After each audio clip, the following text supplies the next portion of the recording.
Welcome back. Certainly, there are a lot of people coming from all over the world moving here. It's been happening for a long time. It happened with Microsoft. Now it's happening with other companies. And Stephen Macdonald joins us, who has a degree, an actual postgraduate degree in real estate, and has achieved awards for 15 straight years and specializes in residential and investment real estate. And Stephen, we were just talking during the break about this kind of first of all, you have the international flavor, which everybody will hear once you start talking. But, coming from Scotland, it's always been a much more international discussion more than it was here. That's right. Yeah, Ben. Actually, first of all, really nice to see you. Thanks for having us. Well, thanks for being here. Yeah, it's exciting to be here on your radio show. Yeah, actually, what it reminds me, Ben, is when I came from the UK 15, 17 years ago, in Scotland, we would always talk about what's happening in Russia, what's happening in India and China, and the emerging markets, so your BRIC countries, Brazil, Russia, India, China. And so anyway, we come to Bellevue, Washington, and nobody would talk about that. We talk about sports, right? Right. And which the is important stuff. The big stuff, right? Yeah. And I love that. So that was great. But, in the last 3 or 4 years, it seems to me, we were talking in the break, is all of a sudden people are being really cognitive of what's happening all over the world. It's a different mindset. We have people from all over China, a lot of money came from China, etc. But yeah, we're very much a lot more codependent and relating to other countries now. Yeah. Well, when you have companies like, like Microsoft, like Amazon, I mean, they are dependent on the rest of the world. It's, right. We get the stuff from China and then we sell it to Europe. I mean, we need them both. Yeah, it's amazing. Even what we talked about in the break is if the bond market adjusts, or if the GDP's off in Greece, all of a sudden affects interest rate here, and your local real estate people, community, are very much aware of what's happening in Greece. Who would ever think of that 15 years ago? It really is. It's amazing to think how much goes into it. It's not even, it's the international side. It's right. Individual countries like a Greece that then affects what you can afford on your house. Right. It's amazing. It's amazing. One thing that fascinates me is, though, in the Puget Sound area, that we are so influenced internationally by like Boeing, Microsoft, Amazon. We have a whole list of companies that are international companies. In Scotland, a small village in Scotland, they will talk about Microsoft and Amazon, etc. Right. So what do you see as some of those national factors then that are, maybe changing the current supply and demand in the market? Well, I think, first of all, if you look at like a local real estate agent like myself, why would I know what the GDP is of Europe and the relationship with trade? Well, you start to see all these stats coming through, but really the reality is that America, their trade, 22% of their trade goes to Europe, right? That's like a fifth of their trade, right? So all of a sudden, people are very cognitive of what's going to happen all over the world, but people are also aware how good and how healthy the Puget Sound is. It's a very healthy area. What we're seeing right now is people coming in from China with vast amount of money. And if they invest in a place like, say, Vancouver, for example, they'll see $1 million property and they put 30% down to make it positive cash flow as an entity they can just keep as a solid investment. They cannot break even on that. But if in Bellevue, they can. And it's a healthier atmosphere because the unemployment's healthier. There's a lot of the actual people moving into the area has been very healthy for many, many years. So what we're seeing internationally is people are aware that the Puget Sound area is safe and it's growing. So as much as we pay attention to what's going on around the world, they're looking here too. Right, exactly. And another thing that's actually affecting this area I see is people are being relocated corporately. So Boeing, Starbucks, Microsoft, all these companies are actually pulling in and headhunting top people from all over the world to come into Bellevue in the Puget Sound.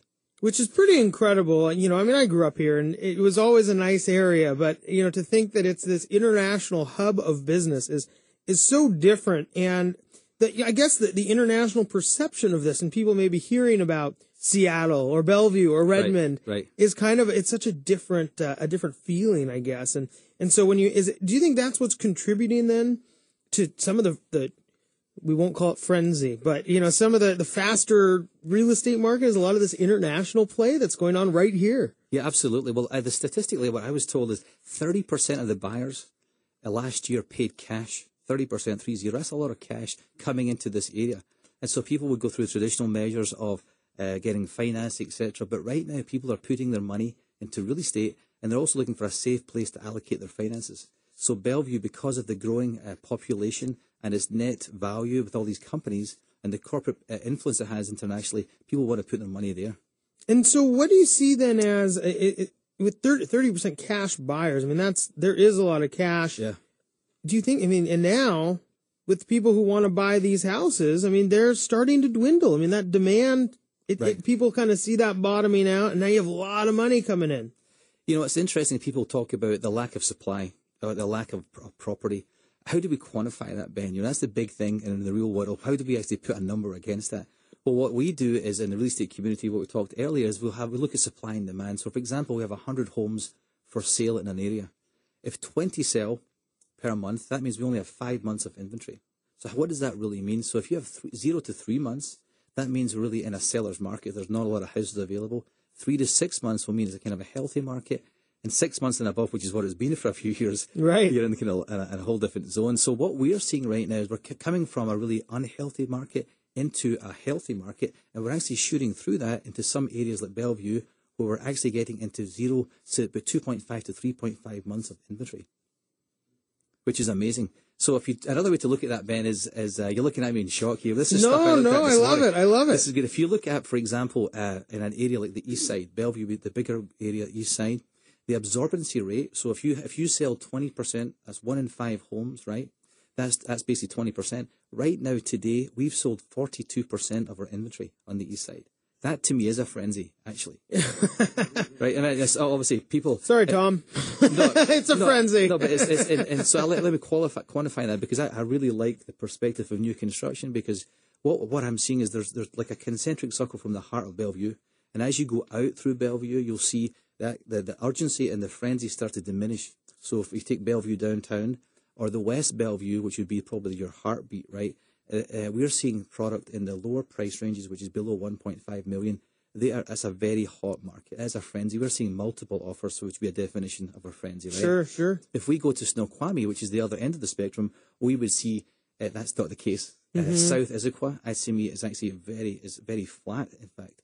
The difference, although, on these peripheral areas is new construction. The pipeline was broken, as we know, a few years ago. Builders didn't have the money and resources and the financial backing to actually do something, right? So people who actually want to build today, there's actually a shortage of actually new construction plots available. And historically, I think 10% of the market would be new construction. So if you have a pipeline broken, a lot of these larger builders are trying to play catch up to get that need. Sure. Well, and I think the other thing that is really paramount to what you're saying is it does come back to that location piece. Right. Or I guess it's location. I forgot one. But, as you start going out, I mean, if it's not as hot or frenzied or however you want to say it, but when you're in this smaller area, people really do want to be here from all over the world. I mean, you had mentioned China, Russia, Brazil. Yeah, it's amazing. And one thing I've noticed in some of these Southeast Asian countries, they're very aware of education. So like Bellevue has great schools. So they'll pay extra money to stay close to Bellevue as opposed to maybe some other area out of town. So I have seen buyers come in and they'll just flat out make a decision. I want to be in this area. I don't care what it's going to cost me, within reason. Because of the education. Because of the education. I mean, well, you would hope that more Americans would be like that, right? I mean, thinking that, this would be a good place to live. We're here with Stephen Macdonald. We just have about a minute left before we have to go to break.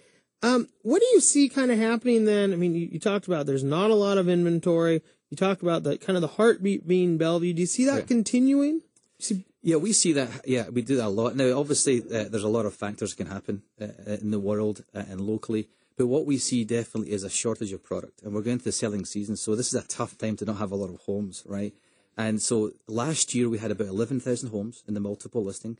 Right now we're about 7,400 homes. So we're down between 24 to 29% of homes available. So if you have just a normal market, we have 25% less options for your buyers.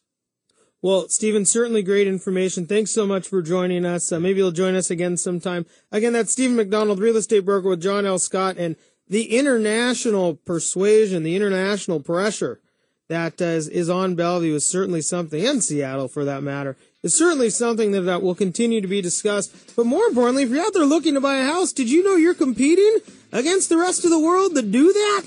When we come back, we're going to talk about setting realistic expectations, because if you're out there house hunting, you might not know that there's somebody in Brazil looking at the same house. We'll be right back.